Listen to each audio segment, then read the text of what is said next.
Hello dear students. बच्चों, आज आपका जीके का सेकेंड यूनिट टेस्ट का एग्ज़ाम है। और जीके में अब तक जो भी आपको पढ़ाया गया है, सेकेंड यूनिट टेस्ट तक का जो सिलेबस है, यानी कि जो दो पार्ट हैं आपके, साइंस और स्पोर्ट्स, ये दो पार्ट आपको अभी तक पढ़ाए गए हैं। इसी में से आज सेकेंड यूनिट टेस्ट में आपको क्वेश्चन पूछे जाएंगे। ओके बच्चों, तो इसमें देखिए, ये आपका क्वेश्चन पेपर है। और इसमें आपने क्या करना है बच्चों, जो आपकी आंसर शीट है उसमें आपने सबसे पहले अपना नाम लिखना है, और क्लास का नाम, सब्जेक्ट, ठीक है। और उसमें सेकेंड यूनिट टेस्ट भी लिखना है आपने, ठीक है। जैसे यहाँ पे लिखा गया है गुरुकुल स्कूल है, ये गुरुकुल स्कूल आप ना भी लिखिए, कोई बात नहीं। आप लिखिए सेकेंड यूनिट टेस्ट लिख दीजिएगा उस पर, और अपना नाम लिखिएगा। जहाँ पे गुरुकुल स्कूल लिखा हुआ है उसकी जगह आप अपना नाम लिख सकते हैं, ठीक है। क्लास लिखिएगा और सब्जेक्ट लिखिएगा, जनरल नॉलेज पूरा लिखिएगा, जनरल नॉलेज जीके। और आज की डेट और डे, डेट और डे आपने ज़रूर लिखना है, ठीक है। और उसके बाद आप देखिए, ये जो क्वेश्चन पेपर है ये चार पार्ट में बटा हुआ है। तो जैसे पहला है following, answer the following question. इसमें दो क्वेश्चन पूछे गए हैं, 8 नंबर का ये है, यानी कि चार चार नंबर के ये दो क्वेश्चन हैं, ठीक है। इसी तरह से सेकंड क्या है, टिक द करेक्ट ऑप्शन। इसमें भी दो क्वेश्चन पूछे गए हैं, और ये चार चार नंबर के हैं, तो दोनों मिला के 8। इसमें देखिए फिर थर्ड जो पार्ट है इसका, इसमें है फिल इन द ब्लैंक। इसमें भी दो हैं, लेकिन ये कितने हैं फिर, ये सिर्फ 4 नंबर के, यानी कि टू टू नंबर्स के हैं, 4 नंबर्स के हो गए। और लास्ट है मैच द कॉलम्स, तो ये 5 नंबर्स के हैं। इसमें 5 जो है टॉपिक है, ये आपको इनको मिलाना है आपस में, ठीक है, कौन किससे रिलेटेड है। तो देखिए, और इस ये पूरा जो टोटल है ये 25 मार्क्स का आपका ये क्वेश्चन पेपर हो गया। और ये जो आपको सॉल्व करना है, आपके सामने एक टारगेट है, एक टाइम है, कितना, 3 आवर्स। तो 3 आवर्स के भीतर आपने जो है ये क्वेश्चन पेपर सॉल्व करना है। आपने इसी तरीके से, जैसा आपके सामने आपको स्क्रीन पे दिख रहा है क्वेश्चन पेपर, वैसे ही आपको अपनी नोटबुक पर भी उतारना है, ठीक है बच्चों। ओके, तो देखिए जो फर्स्ट क्वेश्चन है, फर्स्ट क्वेश्चन क्या है बच्चों, आंसर द फॉलोइंग क्वेश्चन में पहला है name the process of turning waste and used material into new product.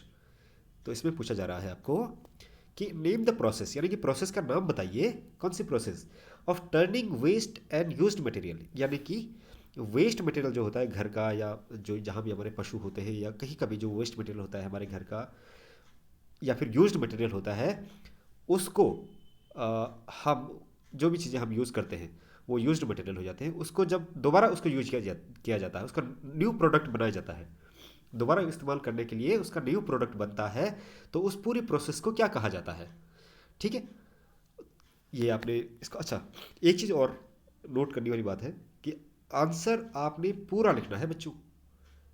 आप शॉर्ट में नहीं लिख देंगे, जैसे आपने सिंपल उस प्रोसेस का नाम लिख दिया बस, नो, आपके नंबर कट हो जाएंगे। आपको आंसर पूरा लिखना है, ठीक है। सेकंड देखिए, what is the name of the trophy of the sports lawn tennis. तो लॉन टेनिस जो स्पोर्ट्स है उसकी ट्रॉफी का नाम क्या है। तो आप पूरा आंसर लिखेंगे, the name of the trophy of sports lawn tennis is, फिर जो भी उसका नाम होगा ट्रॉफी का, वो आपने लिखना है। तो पूरा लिखना है आपने, जो सिर्फ नाम लिख देगा, पूरा आंसर नहीं लिखेगा, उसके नंबर कट हो जाएंगे। ओके, चलिए नेक्स्ट देखिए, tick the correct option. When the earth day is celebrated, जो अर्थ डे हम सेलिब्रेट करते हैं, कब अर्थ डे सेलिब्रेट करते हैं, तो इसका एक डे डिसाइड होता है। जैसे हम इंडिपेंडेंस डे सेलिब्रेट करते हैं कब, हम करते हैं 15 अगस्त को। या फिर रिपब्लिक डे हम सेलिब्रेट करते हैं कब, 26 जनवरी को। तो ऐसे ही हम अर्थ डे भी, पृथ्वी दिवस भी हम सेलिब्रेट करते हैं, तो कब करते हैं। इन सही ऑप्शन में आपने जो बॉक्स दिया गया है उसमें आपने टिक का आंसर करना है, ठीक है बच्चों। 8 मई है, 22 अप्रैल है, जून 5 है, ठीक है, जो भी सही होगा उसके आगे टिक करना है आपने। नेक्स्ट देखिए, which is the water sports zip line, rock climbing या डाइविंग, इनमें से कौन सा वाटर स्पोर्ट्स है? उसके आगे टिक मार्क कर देंगे, अब राइट राइट टिक कर देंगे। अब देखिए थर्ड क्या है, फिल इन द ब्लैंक्स, यहाँ पे स्पेस ब्लैंक है। Is the trophy of winning team of international football. तो इंटरनेशनल लेवल पे जो फुटबॉल खेला जाता है, तो जो विनिंग टीम होती है, जो जो टीम जीतती है, वो कौन सी ट्रॉफी जीतती है, वो उस ट्रॉफी का नाम क्या है? ठीक है, उसका नाम आपने यहाँ पे लिखना है। नेक्स्ट देखिए, a method of farming where natural waste is used as fertilizers is called। Method of farming, उस मेथड का नाम क्या है? उस फार्मिंग का जो मेथड है उसका क्या नाम है? Where natural waste is used as fertilisers, जहाँ पर जो नेचुरल वेस्ट होता है हमारे घर का, या फिर जहाँ पे हमारे एनिमल्स होते हैं वहाँ पर भी काफ़ी सारा वेस्ट मटेरियल होता है, तो उसको हम एज अ फर्टिलाइजर्स, यानी कि हम खाद के रूप में उसको इस्तेमाल करते हैं। तो उस पूरी प्रोसेस को क्या कहा जाता है? उस मेथड को, फार्मिंग का वो जो मेथड है जिसमें हम घर के वेस्ट को जिसका फर्टिलाइजर्स बनाते हैं, उस पूरी प्रोसेस को क्या कहा जाता है? उस मेथड को क्या कहा जाता है? ठीक है। अब देखिए लास्ट क्या है, मैच द कॉलम। यहाँ पे कई सारे टॉपिक, 5 टॉपिक्स दिए गए हैं। टेनिस है, डिजीज़ है, ऑर्गेनिक फार्मिंग है, सोलर सिस्टम, माउंटेन। तो आपने यहाँ पर उसको मैच कराना है जो भी सही होगा। ठीक है।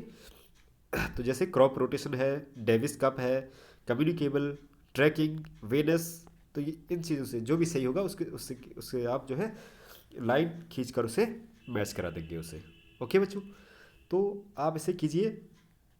जब आप इसको सॉल्व करेंगे तो आपको ये आंसर शीट अपनी जो है आप अब स्कूल में शाम 4 बजे से पहले पहले आपको ड्रॉप करना है। वहाँ पर एक बॉक्स लगा हुआ गेट पे, उस पर आपको ड्रॉप करना है ये अपनी आंसर शीट। ओके, तो ऑल द बेस्ट बच्चों। ठीक है, बढ़िया से कीजिए इसे, अच्छे से हैंड राइटिंग पे।